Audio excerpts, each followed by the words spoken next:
दिवाली का मौसम आते ही पटाखों की बिक्री और फोड़ना हमेशा चर्चा का विषय रहा है।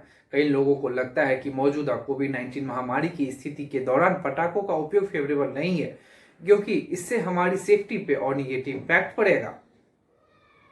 इस साल पटाखों पे सरकार और कोर्ट क्या करेंगे, जानने के लिए वीडियो अंत तक देखें। इतना ही नहीं, बल्कि दिल्ली और मुंबई जैसे जगहों पे पहले से ही सर्दियों के मौसम में बिगड़ती एयर क्वालिटी इंडेक्स और कुछ का मानना है कि पटाखा फोड़ने से बड़ी आबादी जैसे महानगरों के एयर पॉल्यूशन क्वोशेंट को और खराब कर सकता है।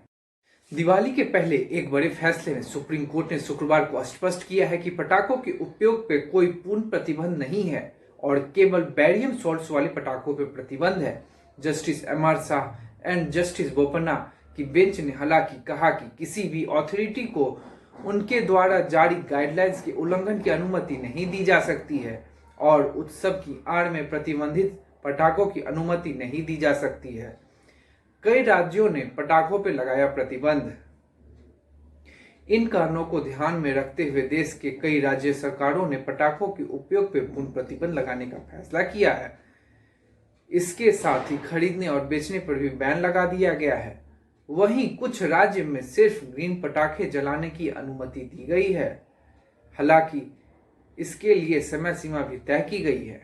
दिल्ली में पटाखे पूरी तरह बैन। दिल्ली में हर साल सर्दी में ही एयर क्वालिटी इंडेक्स खराब स्तर पर पहुंच जाता है और इसे देखते हुए दिल्ली पॉल्यूशन कंट्रोल कमेटी ने 1 जनवरी 2022 तक राष्ट्रीय राजधानी में पटाखे फोड़ने पर प्रतिबंध लगाया है। दिल्ली सरकार ने प्रदूषण को कंट्रोल के लिए पटाखों की बिक्री पर पूरी तरह बैन लगा दिया गया है। पश्चिम बंगाल में ग्रीन पटाखे जलाने की अनुमति।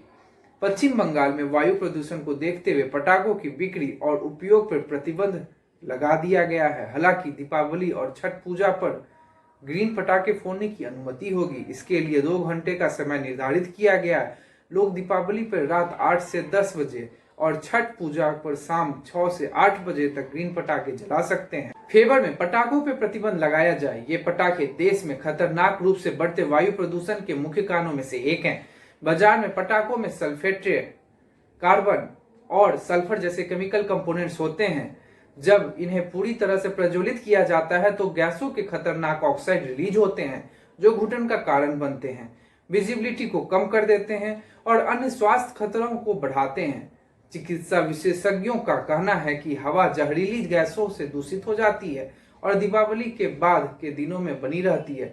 फेफड़ों तक पहुंचने वाले जहरीले तत्वों को उसके बाद हटाया नहीं जा सकता है और इससे गंभीर स्वास्थ्य समस्याएं हो सकती हैं। इनका बच्चों के हेल्थ पर निगेटिव इम्पैक्ट भी पड़ेगा। Smog, fire accidents, child labour, newborn and pregnant ladies को पटाखे हार्म करते हैं। हवा में हार्मफुल गैसेज आदि। इसके अलावा there are many other reasons that may prohibit you from burning firecrackers. Finally, Deepawali के मौके पे पटाखों को जलाने की घटनाएं साल दर साल तेजी से बढ़ रही हैं। मिडिल क्लास फैमिलीज की बढ़ती संख्या, पॉपुलेशन ग्रोथ सभी पटाखों के बढ़ते उपयोग में योगदान दे रहे हैं। उच्च डेसिबल और अत्यधिक प्रदूषणकारी पटाखों पर प्रतिबंध पटाखों को जलाने के से होने वाले ध्वनि और वायु प्रदूषण पर सभी के लिए रिमाइंडर है। इसमें कहा है कि किसी भी व्यक्ति को, चाहे वह कितना भी शक्तिशाली क्यों ना हो, नियमों की धज्जियां उड़ाने की अनुमति नहीं दी जानी चाहिए और यदि कोई व्यक्ति गाइडलाइंस फॉलो नहीं करता है तो कोर्ट उस पर सख्त कार्रवाई करेगी। Thank you.